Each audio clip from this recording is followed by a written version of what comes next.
Welcome to all Caribbean entrepreneurs. If you've been ready and waiting to take your business digital and get paid online while you sip something strong on the beach, this podcast is for you. We'll hear from the Caribbean's finest entrepreneurs on topics like e-commerce, business development, brand building, social media, their wins and failures. This is the only place in the region helping you navigate the digital age from the Caribbean's perspective. This is Digipreneur FM. And now, let's give it up for the Digiboss himself, Mr. Karan Rose. Thank you to everybody tuning in to another episode of the Digipreneur FM podcast. And as usual, it is your boy, Mr. Rose.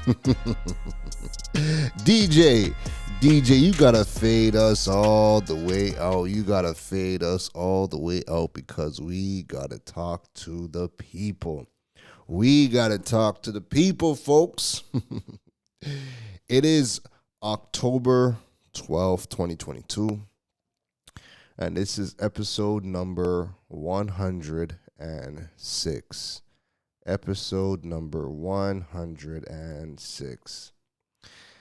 And every single time we touch the mic and we jump on with the podcast, you know we have a action-packed podcast. We got an episode that's dropping a lot of gems. And the entire goal is to help Caribbean entrepreneurs all across the region navigate the digital age. And even when you are not inside the Caribbean, because you guys know when we do a roll call and we see, what countries are tuning in, the majority of the Digipreneur family is outside of the region.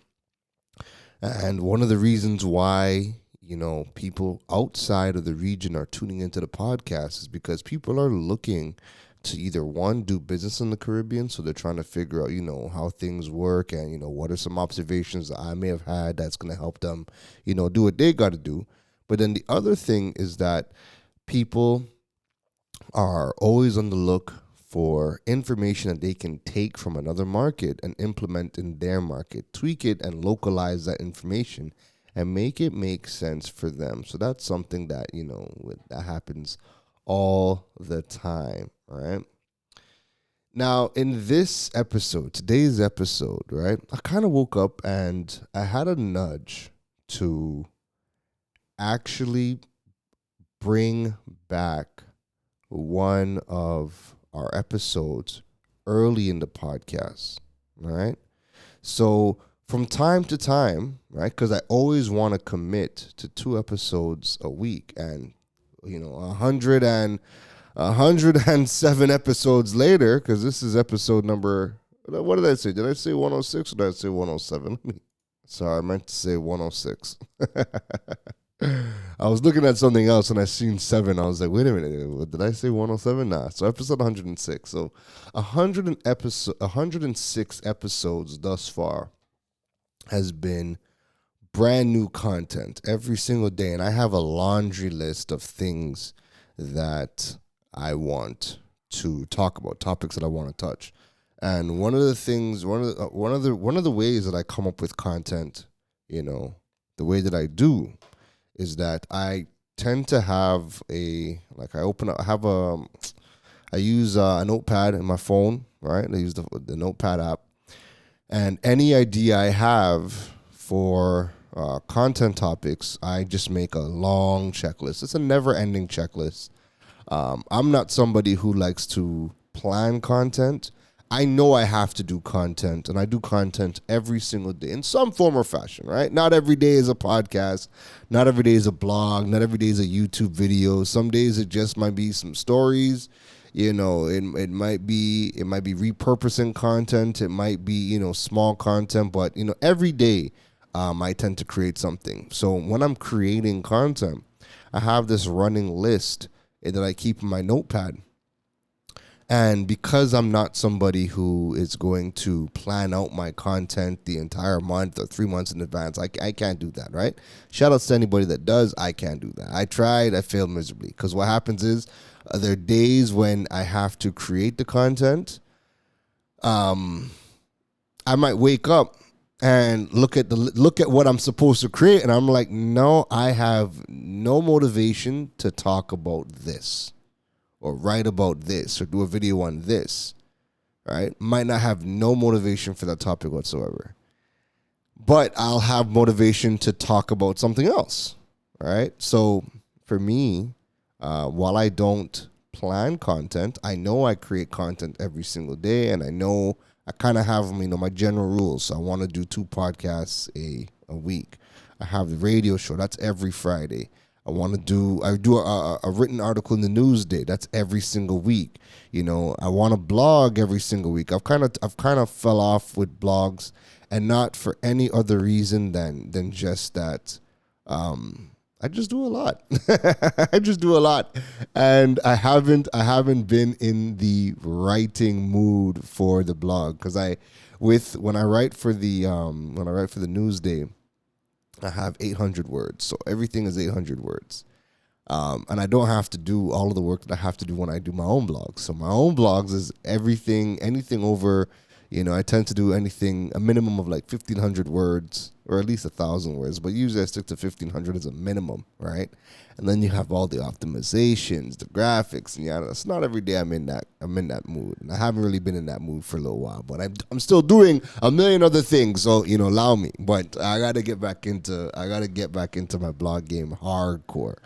But I think I'll probably do it for 2023. So anyways, I kind of digress. But I have this laundry list of topics, and then as I wake up, I would go through the list, and whatever topic inspires me for that day, that's what I do content on. So while I don't plan the content, I do have a running list. All of the topics are typically planned, and I tend to draw from that list and create content around that topic.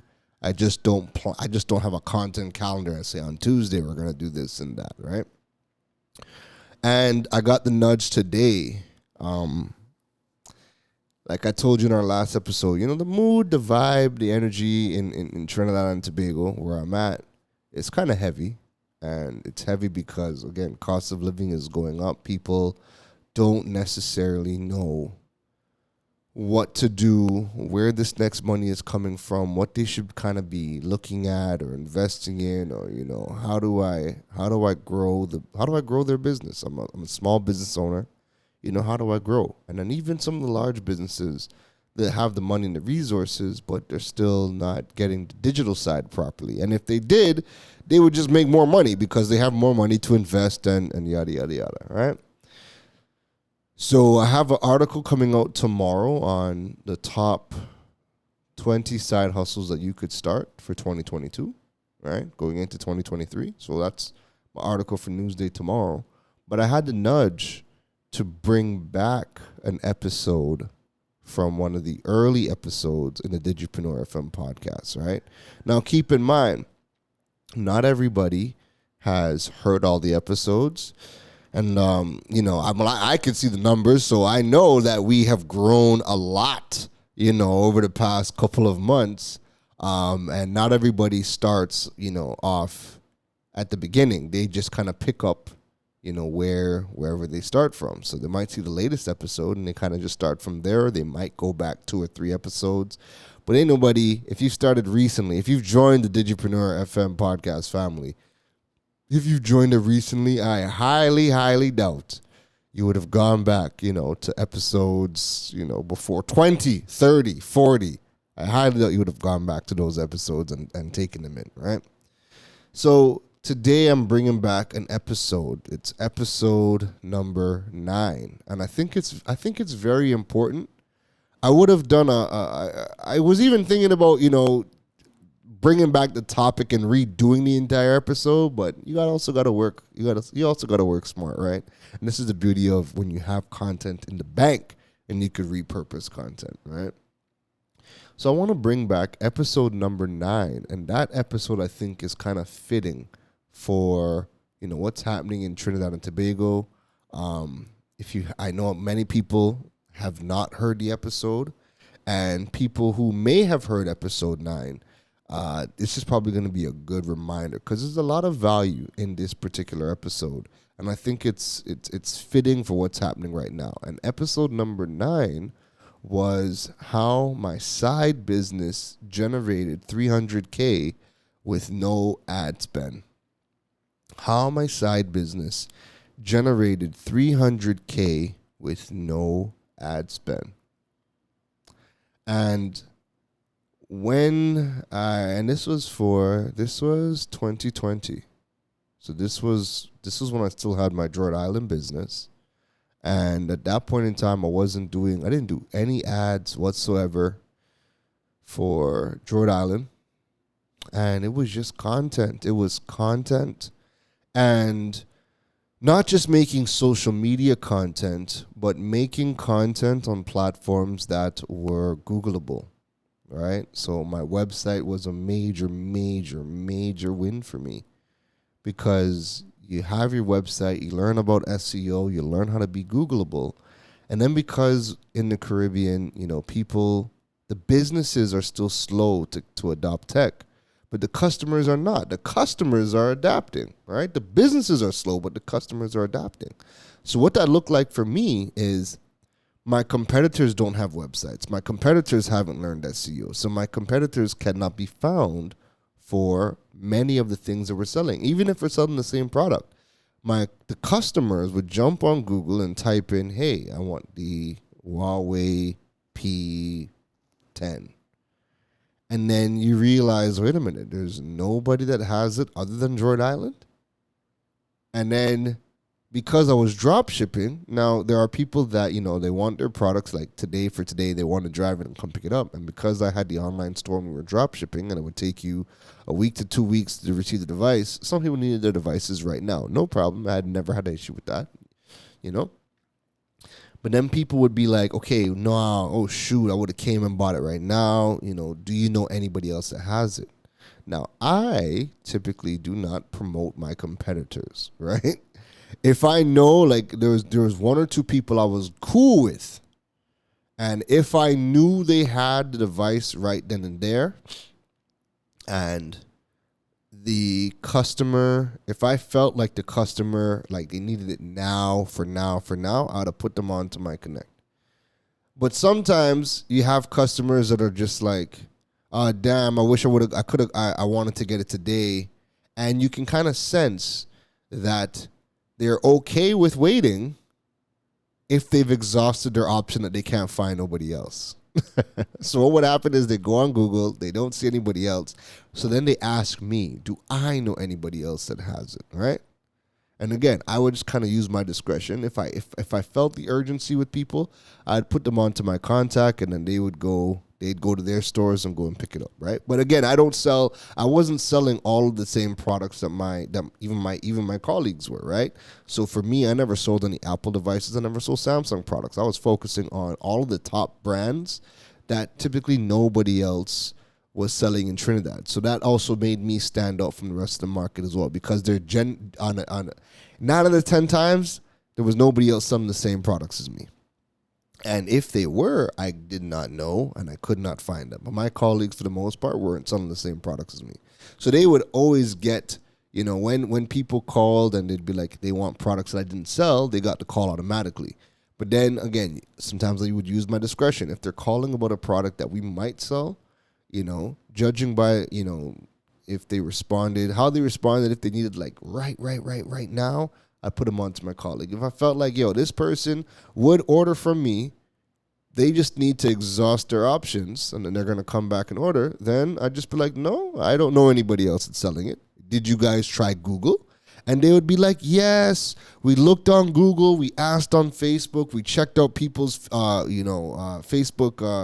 Facebook accounts and Instagram accounts, and nobody seems to have this device, all right?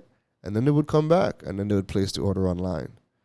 So your business needs to be Googleable, because in the Caribbean, while businesses are slow to adapt technology, customers are using it. So they're jumping on Google. They're looking to do their research. They're trying to find your products or services. And if you're not showing up, then you're not going to get the business. right? So this was a major. This was major for me in how to in generating the 300K. Now, Droid Island was my main business from 2017. So I was blogging in 2016, but it wasn't my business. Like I didn't turn it into a business yet. So Droid Island became a business for me in 2017, all the way up to 2020, right?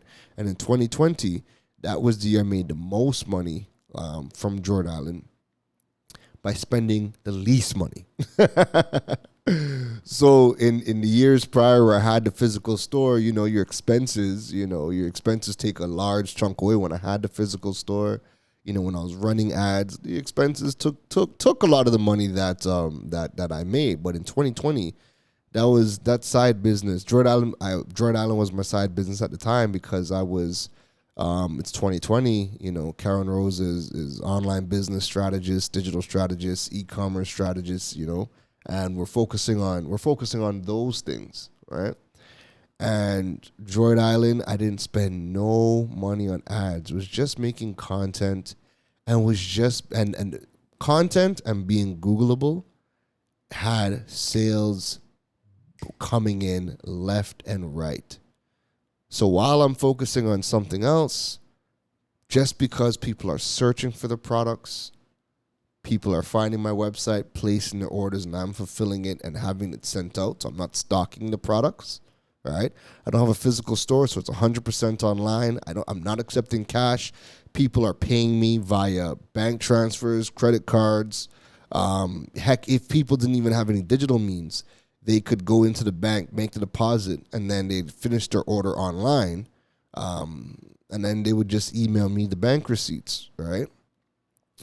So all that stuff is happening all online, and the only expense I had was my $5 hosting, and I'm not doing no kind of ads, just being Googleable and just creating social media content. And by the end of 2020, that business generated over 300K. All right, so we're bringing back episode 9. I'm going to play that from here and enjoy. See you guys on the other side.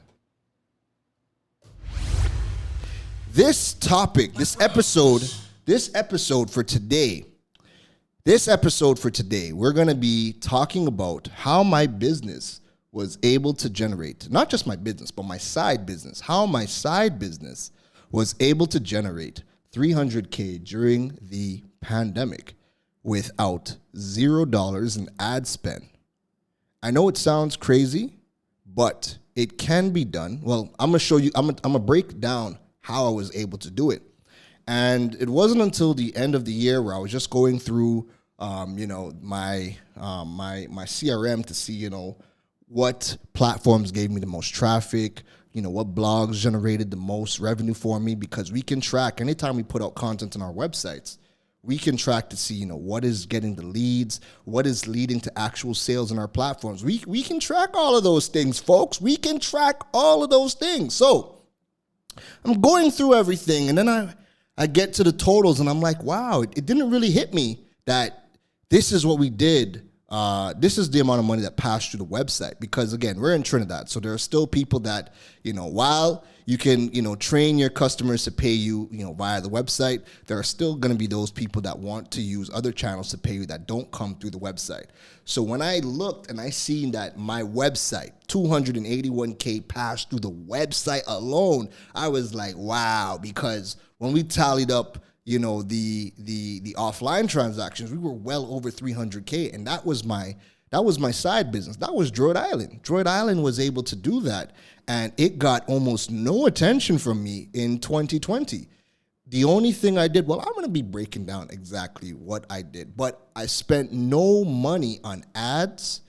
I barely put out content on any of my social media platforms because my focus just has not been there for Droid Island for some time, especially during the pandemic, because I was getting asked about so much more than, what smartphone people want. I was focused on building the e-commerce side of the business. So the e-commerce coaching, helping people, build their digital presence, build their platforms, build their digital assets. So there was a lot that I was doing during that time period, but I just wasn't focused on Droid Island. So when we tallied up the numbers and we seen what Dread Island did, it was absolutely nothing amazing. And I did a post on it early in the year, and that to this day has been one of my most well-received posts on social media. It's a post that has gotten so much traction. There's been a lot of questions asked, and I knew there was going to be a point where I needed to dive deeper into it. But again, when life is happening at such a fast pace, it's just when. But now that we have the podcast, right? Now that we have the podcast, we got to drop a bomb for that. My IG fam is tuning in live right here, but we dropping a bomb on the podcast for the podcast folks, right? Now that we have Digipreneur FM, the podcast, this is the perfect place to take deep dives into a wide variety of topics. So without further ado, let's dive into how my side business generated $300K in a pandemic with no ad spend. So first things first, we got to acknowledge some stuff. When the pandemic hit, just like everyone else, I had no idea how this was going to affect me or what it would do for my business. There was even a thought process that I might possibly have to go on government support.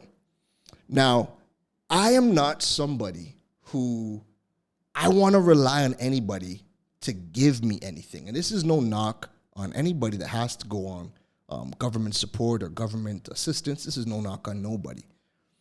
I just have a problem with entity, a third-party entity, anything and anybody outside of me, controlling whether I eat or controlling what I can do. And I have to wait for a paycheck or have to wait for, financial aid to be given to me. So when the pandemic hit and those thoughts are crossing my mind, well, what if I have to do this? That to me was like worst case scenario. So I really got to thinking, what can I do during this time? Where is there a gap right now with all of my skill sets, all of my knowledge, everything that I know? What is happening? We know that it's lockdowns, people can't go outside, stores are closed, people can't move products to and fro. There's a struggle for people to get paid online. What skill sets of mine are going to shine through this time? What can I double down on? And I made a list of skill sets and things that I was, good at, but I could probably brush up on and do even better with. And the picture for me became clear, and I got to see, where the gaps are in our market. So I decided to double down on things like search engine optimization. So making sure that my platforms could be discovered on these search engines. One of the pros and cons to being in the Caribbean, big pro, is that the majority of your competition does not have a website. Your majority of your competition does not have a website. And even the ones that do have it, they're not optimizing any of their platforms. And even when I've talked to companies about, rendering SEO services, most companies think that optimizing your website is a one-time thing. Like there's this magic button that says turn on SEO, boop, and your all of a sudden website is optimized to be found by all the pages. They don't know that SEO is a living, breathing, daily practice. What you have to create content. You have to do market research to know what people are searching for so that your content, you can create the right content or create the right product in order to be found. It's not this, magic button that you press and your platforms are all of a sudden optimized. So I doubled down on learning how to do SEO. And I really doubled down on how to do data research. How can I use the search engines, data sets, and how can I extract the data from platforms like Google, platforms like Bing, platforms like YouTube? How can I extract that data to get consumer information so I know what the right content is to create, I know how to optimize my websites correctly, and I know what products people are typically searching for so I could ensure to get the right products up on my website. That way I can build my organic traffic and I don't have to focus on doing paid ads. that gave me, now the data research, so doing more courses on data research and doing more courses on SEO, it gave me the exposure I needed to learn new tools, learn new strategies that would allow my content and my platforms to be even more discoverable than they were pre-pandemic, when I've been doing my own search engine optimization for my platforms. I've built my own websites ever since I started in 2016. I've been doing that, but I never really focused on trying to specialize in it. And the pandemic really gave me that time to specialize in those things. So my focus was on building organic traffic. I kept up to date. So this is a big tip, right? I kept up to date with the highest search devices and highest search brands for technology, for smartphone technology. And I kept my Droid Island my Droid Island store up to date with all of the latest devices and devices that were being heavily searched for. So I utilize a variety of SEO tools. I'm looking at Trinidad. I'm looking for what devices are people searching for, right? Because typically every sale right now in the digital age starts with a Google search. Every sale starts with a Google search. Think of your own consumer habits. You have a problem. You want to learn about that problem. You want to learn a strategy. You want to learn what a solution or product or what service you need to fix what you're going through. And you jump on Google for that. And typically, whoever's on the first half of that first page is usually who gets the business right now. We don't really, you go to the second page if you're desperate, and I don't even know if Google has a third page. I've never gone there. So you typically want to ensure that you, as a business owner, are on that first page, because when somebody is searching for a solution to their problem, the business goes to the people that is on the first page. So I focused on building organic traffic, doing the data research to see what people are searching for. Once I knew what products people were searching for, then those are the ones, because there's hundreds of phones that are coming out. Phones are coming out, every single week at a ridiculous volume. And so it's a lot when you have to now, upload all of these products to your platform, because you got to upload, it might be one product, it might be one phone, but there's multiple variations of that phone. There's different colors, there's different storage sizes, then people want the cases. So there's a lot of information you have to put in to one product on your website.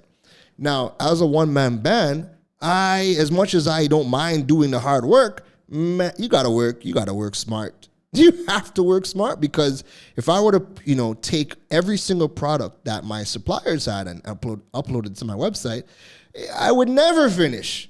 I'd be uploading products 24/7. So my focus was on doing the research to see what exactly are people searching for, and the products that had the high volumes.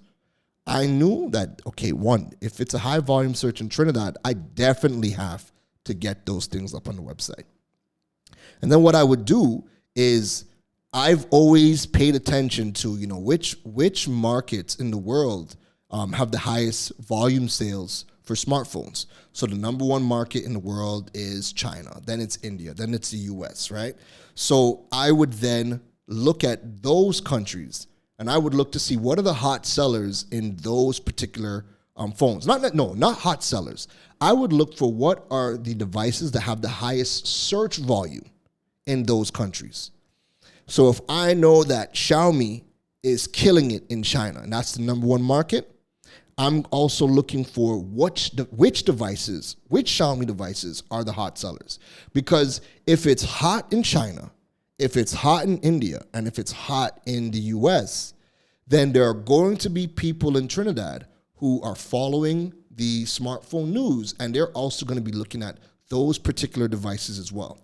So I made sure what had a high search volume here in Trinidad, and I made sure those are devices that had to get onto the website, and then what devices had the highest search volume in the main smartphone markets in the world, in China, in India, and the US, and I made sure that I got those devices on my website as well. So once I did that research, uploaded all the products, uploaded all the colors, got it optimized so that way when you jump on Google and you're searching for, hey, you want the Huawei P40, then I come up on the first page that I have the device. When you were looking for the OnePlus 7T, you Google that, and I'm coming up on the first page. I'm getting the business. There's a huge thing about ensuring that your products and your business are discoverable on the search engine, because every single sale in the digital world now starts with a Google search. So the goal of every business, and if you are taking notes right now, or your eyes are closed and you're envisioning this, you're making sure that it sears in your brain, this is going to sizzle in your spirit. You need to ensure that as a business that you are on the other end of as many Google searches as possible. So you can easily do that when you learn how to do digital market research and you learn how to extract data on your audience, what they're searching for, what their gender is, what their age bracket is, what topics, what are the key things, the key words, what in your space has the high search volume. You can extract so much data, right, that goes into your marketing planning. And most businesses don't do this. And it's really because the type of person that is exposed to a lot of the tools and the strategies and the mindset needed to do this is a cross between a SEO specialist and a content marketer. If you are somebody who has gone onto platforms like HubSpot Academy, SEMrush Academy, RF's Academy, a lot of the new courses coming out surrounding SEO or content marketing is because they've blended these courses. So now you have people who were SEO specialists that are accustomed to utilizing tools that extract data, and content marketing, that mindset and those strategies where you're taking that data that you're extracting and you're turning it into a strategy, and they go hand in hand. SEO specialist, content marketer. If you go on HubSpot Academy, if you go on SEMrush Academy, you're going to see the SEO and content marketing, those courses. And I advise anybody to take them. So I did a lot of those courses. I started to specialize and get certified in search engine optimization and content marketing because I wanted to learn about how can I take the data of my consumers from these search engines, turn it into strategy, and aid in optimizing my websites. That way, my business is on the first page of as many Google searches as possible, right? So again, if you are interested in specializing in SEO, or if you're interested in specializing in content marketing, you want to go and check out HubSpot Academy, SEMrush Academy, RFs, which is AHREFS. You could check out the RFs Academy and start doubling down on SEO courses and content marketing courses. That way you could learn how to extract data and get and create the right content on your websites that are found on page one. Because again, I'm saying it again, so it sizzles in your spirit, so you really, understand this. The businesses that are on the other end of as many Google searches as possible are the ones that build the trust. They are the ones that get the business. So if I am constantly Googling, hey, top 5 phones, all of a sudden Droid Island comes up. Hey, I want to purchase the OnePlus 7T. Droid Island comes up.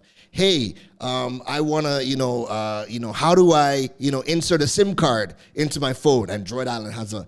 If you just keep seeing this one brand coming up in all of your searches, then you as the consumer, that is where the trust gets built. That is where the trust gets built. So just imagine now, if you knew from the data all of the questions that people are asking, that guides your content marketing strategy. Now you know exactly what content to create based on the data, and you know what products and services they want, so you can now implement them within your business. All right. The other thing I did was 2020, I got deadly with building my personal brand. 2020, I got deadly with building my personal brand. It was Karen Rose everywhere. Listen, you needed to learn about e-commerce, Karen Rose. You needed to learn about getting paid online, Karen Rose. You needed to learn about how to build your digital platforms, Karen Rose. You needed to learn, what is the secret recipe for Aunt Jemima's syrup? It was Karen Rose you were asking, because he would extract the data to figure out what that recipe, what the secret ingredients in that syrup was. I could even tell you what the spices are in KFC. I could extract that data too. So, again, SEO specialist and content marketing, I focused on building my personal brand. So I created a lot of content that was helping people build their digital presence, build their platforms. I created a ton of content. Listen, the content did not stop with me. It was a content factory. I just had content coming out of the conveyor belt. Why was it easy for me to do? Because when you're learning how to extract the data, you always have content, because there's a million things to talk about. There's a million things that your audience is asking. And because in the Caribbean, most businesses and most people do not have a website, that's blue ocean for me. You have next to no competition. There's nobody to compete with. There is nobody to compete with. You're in the Caribbean, people don't have websites. Now is the time to have a website. Now is the time to start putting out content on your website. When you're putting out, here's the difference between putting out content on your website versus putting out content on social media. Google, Bing, they scan your websites. They send something called crawlers. They scan your website. They understand what it is, and they're a big index. They are a big index, or they are a digital index. So they know exactly what is on your page. Once it's optimized correctly, they file it away in their index, bloop. And then anytime someone types in the right query or the right question, Google and Bing know exactly which page to deliver to you as a result. If you've done your research properly for keywords on videos as well for YouTube, then because YouTube is a search engine as well, Google will serve those particular videos as well. But if you look, the majority of the results is links to websites. You do not ever see a link that goes to a specific post on Instagram. You do not see a link that goes to a post on LinkedIn. You do not see a link that goes to a post on Facebook, because social media is not indexable like that. What is indexable in social media is typically the keywords that you have in your bio. So if you have content marketer in your bio, there's a chance where you could show up for content marketer, your Instagram bio. Also, your name in your social media is indexable as well. So if someone types in your name, that's why all of your social media pages show up, because your name is also indexable by the search engines. So your social media handles will pop up with your name, right?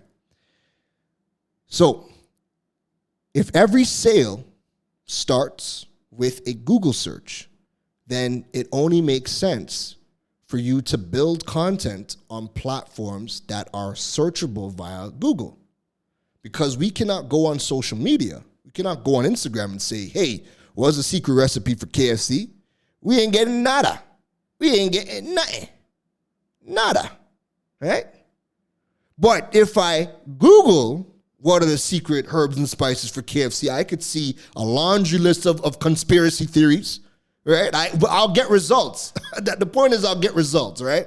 Social media is not a search engine. Social media is not a search engine. The goal of your search engine is to index and scan every single website The goal of the search engines is to scan every single website and index it. That way, when a query or a question comes in on Google, on Bing, on Yahoo, they know where to go in their index and what to serve up to you. And they're getting a heck of a lot better at understanding the context of your queries. The beautiful thing about the search engines as well is the geolocation.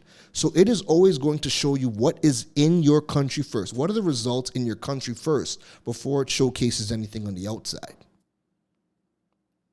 So when people ask me, do I need a website? If I'm just listing products, do I need a website? I could just use social media. Listen, you could do that if you want and don't make no money, or limit the amount of money that you make, right? It should be that if I'm selling skincare products, I should be doing my digital research to know exactly what are the top skincare issues that are in my country. Then I should have a blog talking about those skincare issues.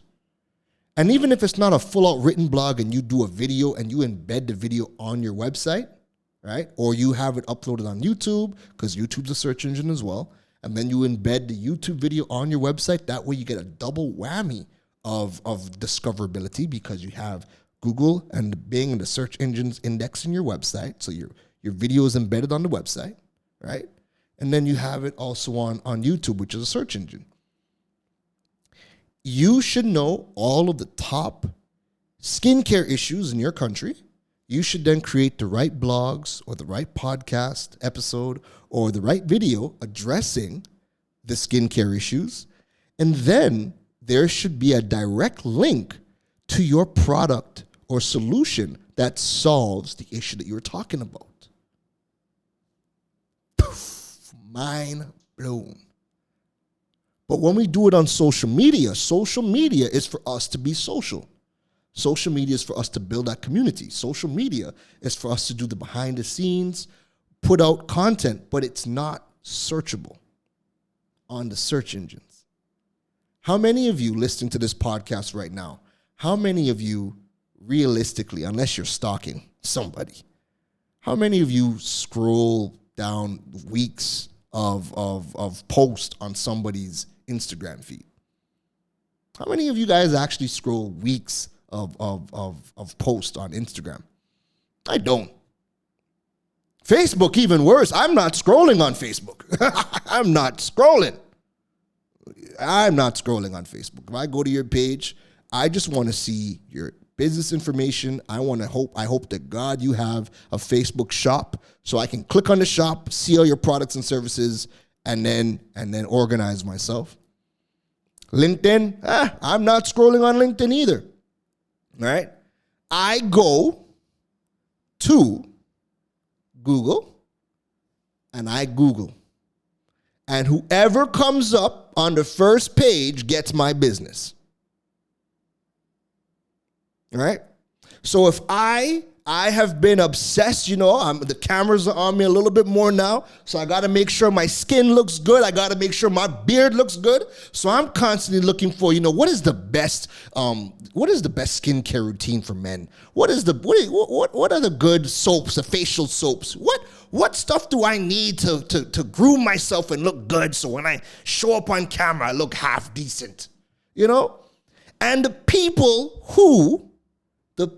who show up on the first page that says, hey, if you're a man and your face is, oily or it's greasy or you have acne, this type of soap, this charcoal soap, this is great for, men of color. I'm reading that blog.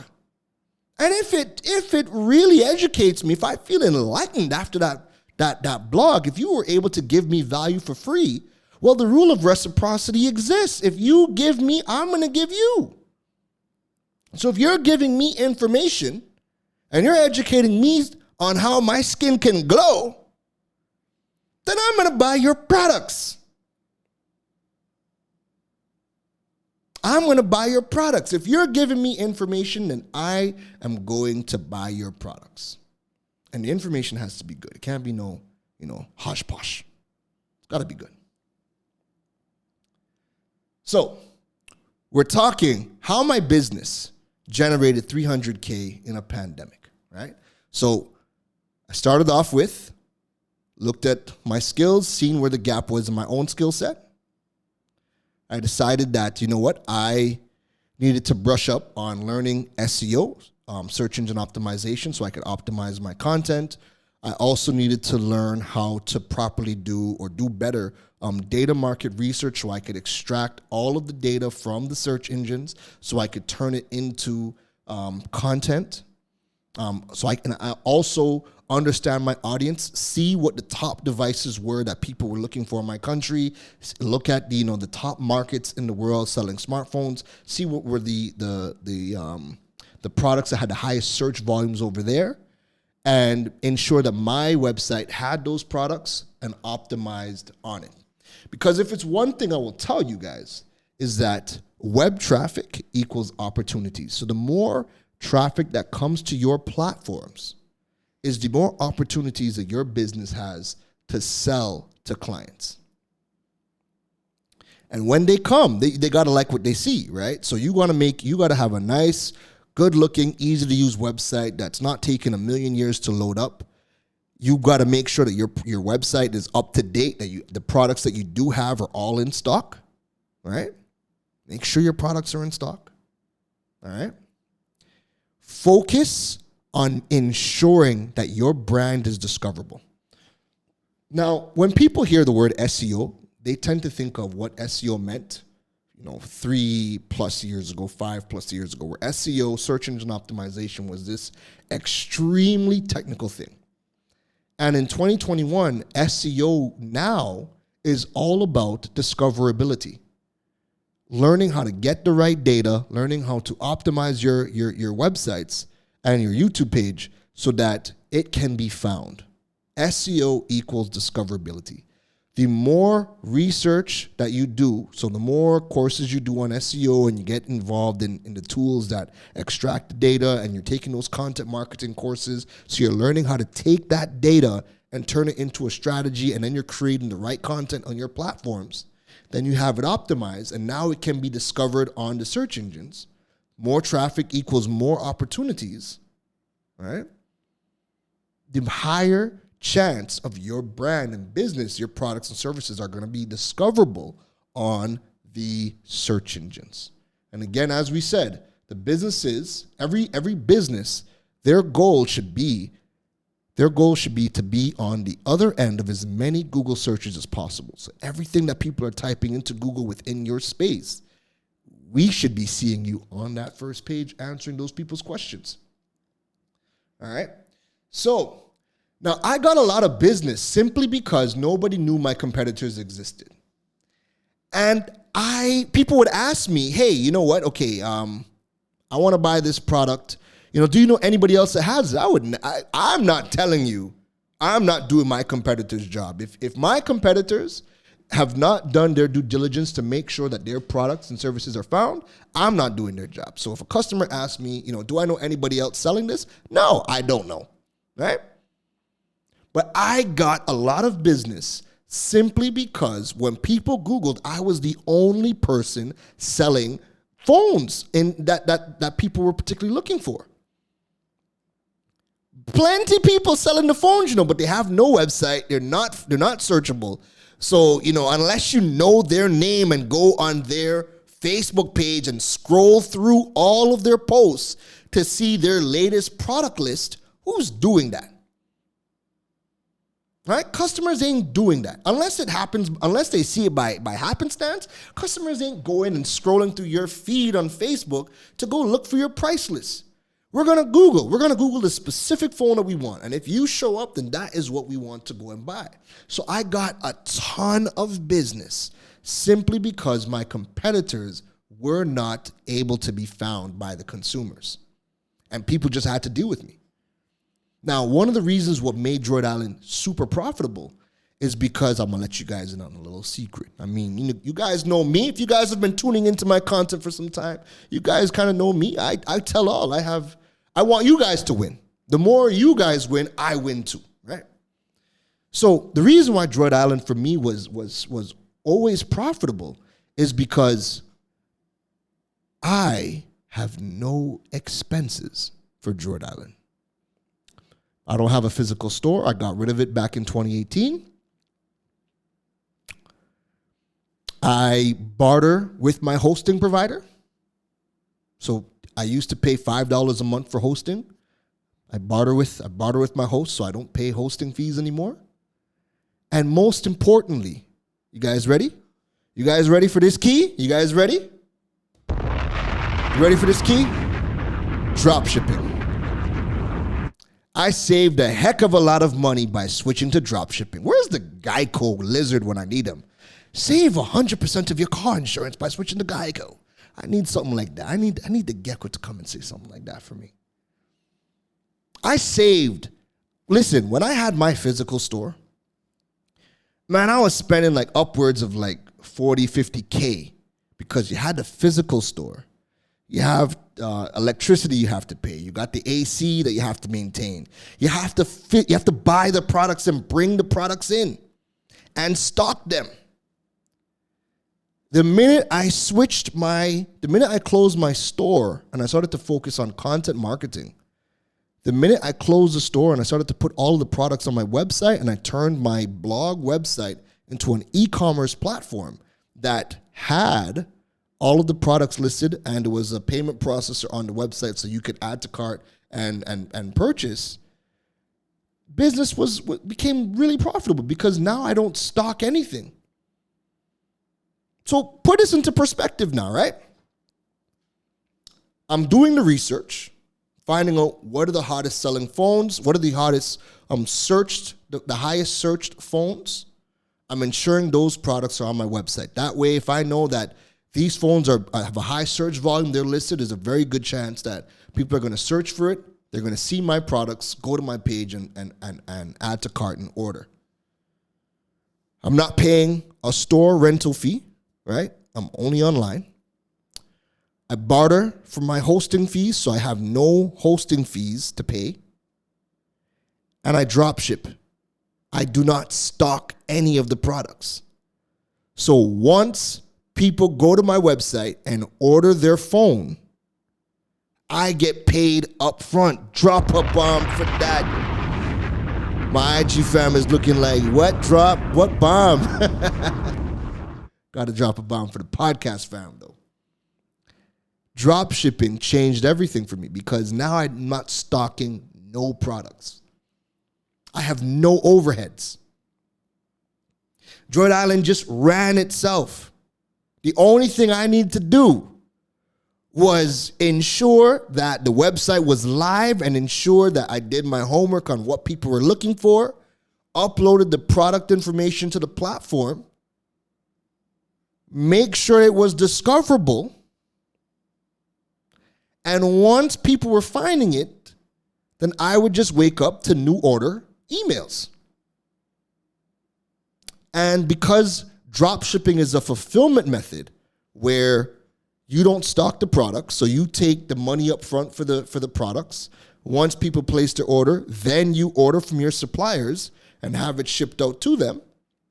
Or in my case, what I did was, here in Trinidad, it's a bit sticky because we're on an island, so we have to use skybox companies and yada, yada, yada. Not everybody has a skybox, right? So what I would do, so typical drop shipping means that you, as your business, you take your marketing. You're doing all the marketing and you're taking all the payments, right? And then your drop shipping partner would handle the logistics. So they would receive the order and they ship out the product directly to the consumer. That's how drop shipping typically works. But I have to do a modified version of drop shipping because I'm in Trinidad. So what I would do is once the orders come in, right, I'm paid.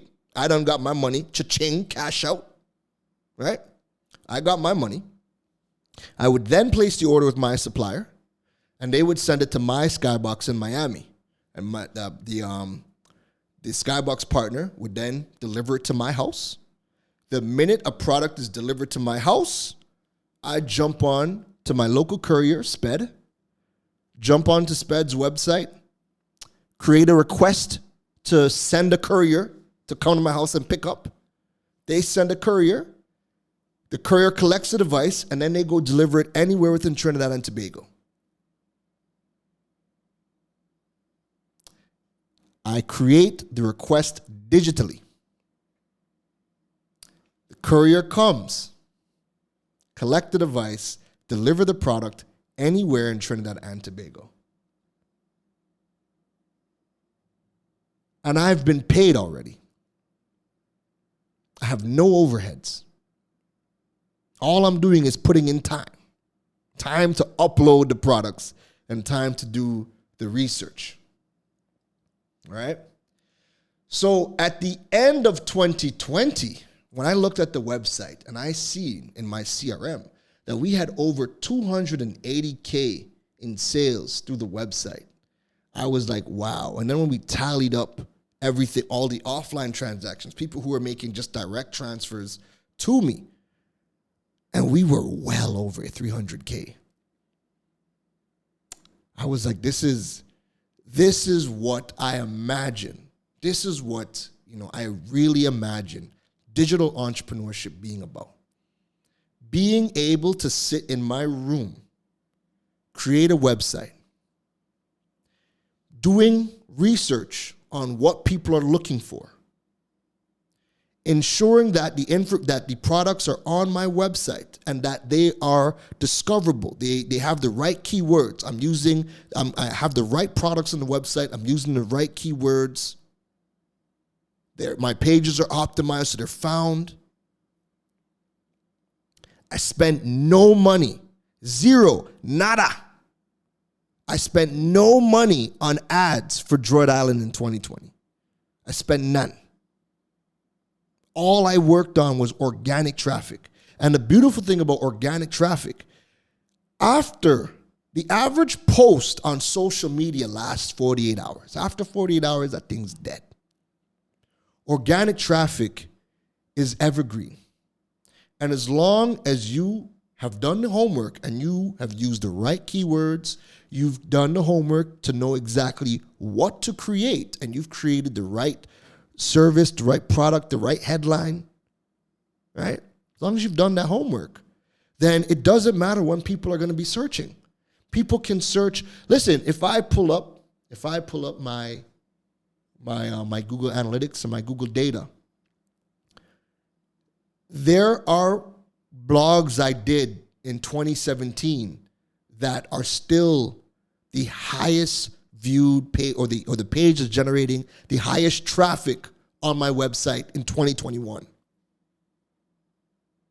Because that topic was so good and it's still relevant.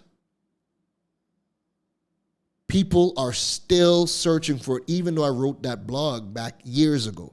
Social media does not work like that. Social media has its place, but understand, as a business owner, you want organic traffic.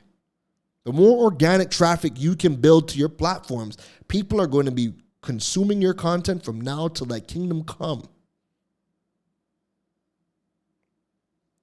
Which brings me to the next thing. When I went and looked on looking through my Google Analytics, my Google Search Console, I looked at how much impressions we generated on the Google search engine for both Droid Island and both my personal branded website, KarenRose.com. Because remember, the more Karen Rose grows and people know that I own Droid Island, and I'm talking about Droid Island, or it's in my bio because I didn't really talk too much about it, but it was in my bio, the more people are finding me and they're finding out what I do, then I'm a natural traffic driver to my business website. So this is why when people say, do you have to build a personal brand and a business brand? Do you have to do them separately? I mean, you don't have to. But if you want to generate opportunities from a wide variety of different areas, because the opportunities that Karen Rose is going to generate is completely different than what Droid Island's going to generate. But because it's one and the same, they both feed into each other. So the more Karen Rose grows, then the more Droid Island's going to grow naturally. So that's another reason, that's a big reason I did not have to spend money on advertising for Droid Island, because people are finding me over on everything I'm doing with Karen Rose. Oh, this guy also, he has a smartphone business? Well, let me go check it out. Oh, well, I'm just going to buy from him because I trust him. I don't know these other folks. And then we're in lockdown. So I can't even buy from some of these other people because they're not online. They're not taking payments online. They're not delivering. This guy is only online, and I trust him. So Karen Rose, the brand, generated tons of traffic for Droid Island as well. So when I looked at my Google Analytics, when I looked at my Google Search Console, and I seen how are my 2 websites performing on the Google search engine, my website generated just under 1 million impressions on Google search. And an impression is the reason why impressions are very important on Google search, and they're okay on social media, but it's 2 different things. An impression on social media is somebody, quote unquote, sees your post, right? So that could mean that somebody was scrolling, and while they scrolled, your post was, it was a part of that scroll. They didn't even stop. They just scrolled. So they scrolled past your post. That counts as an impression on social media. The difference in why impressions are so valuable over on for your website is in order for your website, in order for a link or a blog or a page or a product to get an impression on the search engines, somebody had to do an action. Somebody had to type something into Google. Somebody had to type something into Bing. So imagine the more that somebody types in, remember, like I said earlier, the goal of every business is to be on the other end of a Google search. So if somebody's typing in all these different questions and your websites keep coming up, those are impressions. So my 2 websites generated just under a hair, like a couple thousand, under 1 million impressions on the search engines for 2020. The more traffic, the more people are going to see your brand, it generates the more opportunities for your brand. It builds trust in your brand. If I just keep seeing it all over the place, and I keep seeing it because I'm searching for, I'm typing in questions related to your space.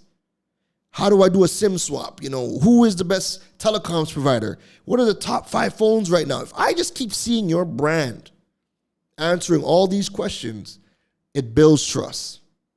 If I keep searching for products, imagine I watch a top tech YouTuber, and he names 5 products. And every time I Google those 5 products to see who has them in Trinidad, all I see is this one guy, Droid Island. And I'm just going to assume that apparently this is the only guy selling phones in Trinidad. And so the more impressions your brand is able to generate on Google means that somebody took an action. Somebody typed in a query in order to generate a page from your website or a product from your website. And when you're the only one that's showing up, people are going to go and visit, and they're going to add to cart, and they're going to buy. The other thing you can do is you can implement a CRM. So for marketing purposes, now there are a wide variety of CRMs, right? So I use a customer relationship management tool called HubSpot. So I've integrated HubSpot onto my website, and HubSpot tracks a ton of activity on my website. So when people subscribe to my website, HubSpot is going to track, where did these people come from? Did they come from Google? Did they come from Bing? Did they come from Yahoo? Did they come from Instagram? Did they come from Facebook? Did they come from LinkedIn? It's tracking where these people came from. It's also tracking what was the first point of contact. Was it a blog that they seen? And then we can see which blogs is generating the most subscribers to your platform. HubSpot's also tracking the revenue to your website. So if you have e-commerce set up and you got HubSpot integrated, it can track which people are generating the most revenue for you. And then when you're generating reports, you can see which piece of content is generating the most revenue. So if this one blog is what is getting found constantly on the search engines, and people are clicking through to your website, so that is the blog bringing people to your platform, and then they watch another blog, HubSpot's tracking that, and then it leads to them going to your products and adding to cart and sale, and you get a sale. HubSpot's going to track the revenue as well, And it's also going to show you that, hey, this is the blog that the attribution can be given to. This is the blog that led to that sale. This is the platform that led to that sale. And you could generate those reports anytime you want and look at it month over month to see what is working for you. Many of you think, well, I don't use Instagram, so, I don't use Facebook, because I don't like Facebook. But when you flicking have these things installed onto your platforms and you're looking at what's generating the most subscribers or what's generating the most revenue, and you look and see Facebook is the one that people are coming from the most, then you got to get over your own bias. And that's the one thing that data does. Data gets rid of your bias. A lot of you guys think that, Facebook is this or LinkedIn is that. But then when you are putting out your content, you build your platforms and you're tracking the activities and where things are coming from, the data tells you a completely different story. For my clients, when we sit down and we look and we're like, people have told me they don't like using Facebook. It's too gossipy. It's fast book. They don't like it. But then when we look at the end of the day and we look at the data, you're getting most of your leads from Facebook. Right?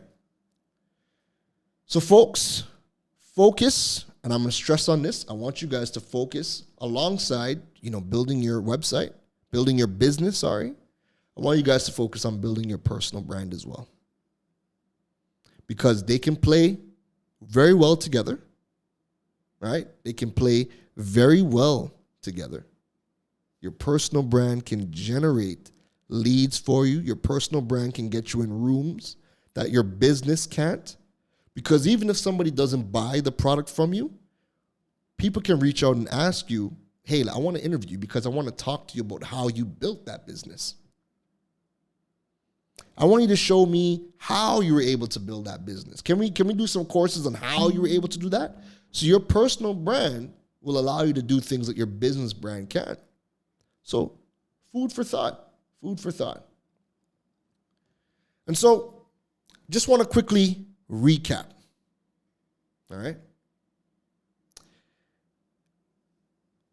Focus on, if there's one thing I would say, double down on going on to HubSpot Academy, SEMrush Academy, Google Digital Garage. Start taking the content marketing and SEO tools, because the SEO courses are going to expose you to tools that are going to extract data from your search engines. That's going to give you greater insights into your audience. When you know exactly what the pain points are of your audience, you can now create more aligned content. You can figure out what products, what services they're looking for. It's almost like taking a test and you already have the answers. So when you extract all the data, you see what services they're looking for, what products they're looking for, what are their pain points, and you know exactly what type of content to create to lure people back to your platform so that you can build trust with them. They come back to your website, right? I stress on having a website, ensuring that you have the right integrations, ensuring you have your Google Search Console set up so you can track how your website is performing on the search engines, ensuring that you have your Google Analytics set up, making sure you have a CRM. You could use something like a HubSpot so you could track where these people are coming from, what platforms are working for you, who is generating the money for you, what content is generating the money for you, and you could tie everything all in together. Focus on building your personal brand. Your personal brand is going to get you into doors that your business might not be able to get into. And when you put all of those things together, you're going to start to build organic traffic to your platforms. And the more organic traffic that you can build is the more opportunities you're going to create for your business. And the more opportunities that you get to be in front of your client, it's a numbers game at that point. You increase the percentage of more people coming to your platform to purchase and convert. That's what I did last year. And that's what allowed me to spend no money on advertising, All I simply did was kept ahead of the curve and kept abreast for what the audience in the country wanted. They wanted this, high search volumes, got it on my website. Looked at the top selling smartphone markets, see what were the high search volumes for products in those countries, got it on my website. Built my personal brand, made sure I created the content that was aligned, that people actually wanted. That generated more views on the search engines. More people came to my platforms, and I had a higher number of people that purchased products on Droid Island. That is how my brand was able to generate over $300K in a pandemic last year without spending a penny. Folks, thank you for tuning in to this episode of Digipreneur FM. Please drop a rating if you enjoyed this podcast. Leave a comment. I love seeing the comments. I love seeing the reviews. Make sure you guys follow me everywhere on social media. I'm at Karen Rose everywhere. And if you guys want to Google me, I'm very Googleable. Karen Rose, and you're going to see all of my platforms. Thank you very much. See you guys in the next episode. Take care! You've been listening to the Digiboss, Karen Rose. We hope your notepad was filled after this episode. Make sure to like, rate, and review the show. The learning doesn't stop, folks. And to make sure you don't miss any gems from the Digiboss, go over and follow him on all social media platforms at Karen Rose. Folks, don't just sit there with a notepad. We need you to implement at least one thing into your business before the next episode. That's the only way your business levels up. Thanks for listening to Digipreneur FM. Now go be great.